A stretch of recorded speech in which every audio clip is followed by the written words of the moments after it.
A master narcissist, H.G. Tudor, says, "Narcissistic viral infection. Our kind are like a virus. We attach to those where we know we can infect them. Those who might be immune to us are not selected. The risk is too great and therefore we seek out another host that is far easier to overrun and provides the ideal environment for us to flourish. Your kind are unable to defend yourselves against our viral methodology, and it is far too late before you realize that not only has the infection taken a hold and spread, but you also lack the means by which to eradicate it.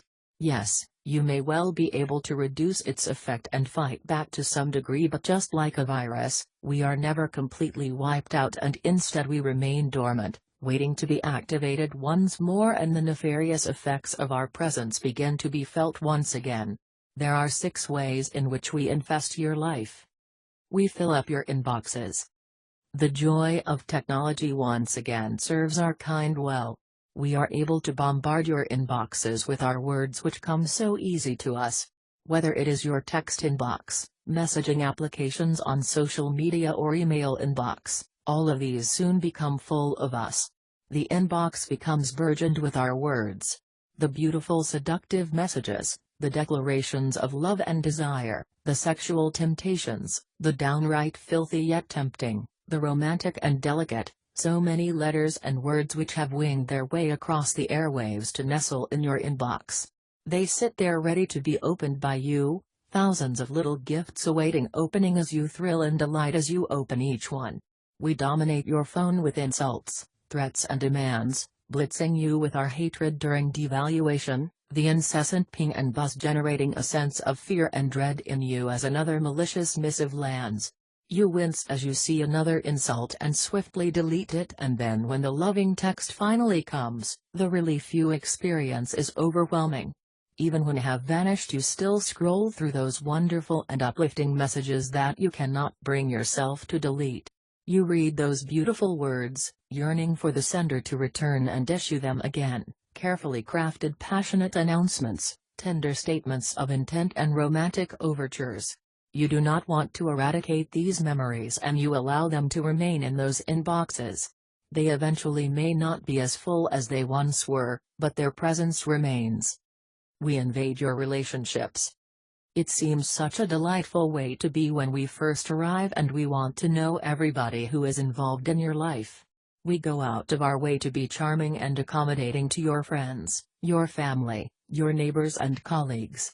You are thrilled at their plaudits as we happily accompany you to dinner with friends. How wonderful to have such a delightful person on your arm at last.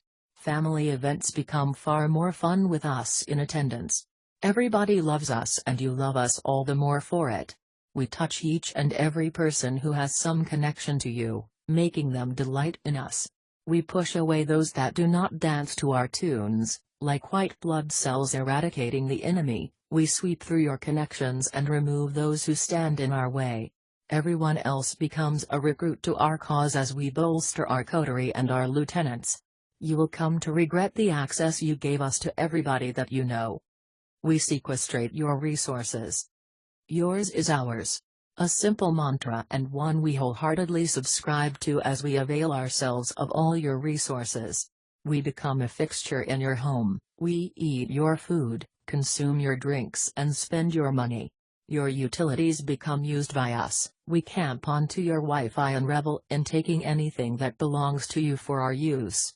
You want to go out but you cannot as we have taken the car. You are looking forward to that delicious ham for a sandwich but we have eaten it. The issue of domestic theft does not concern us as like an invading army we march across your territory slashing and burning as we voraciously consume until when we depart, like a departing plague of locusts you are left with nothing. We pollute your emotions. Your emotions belong to us.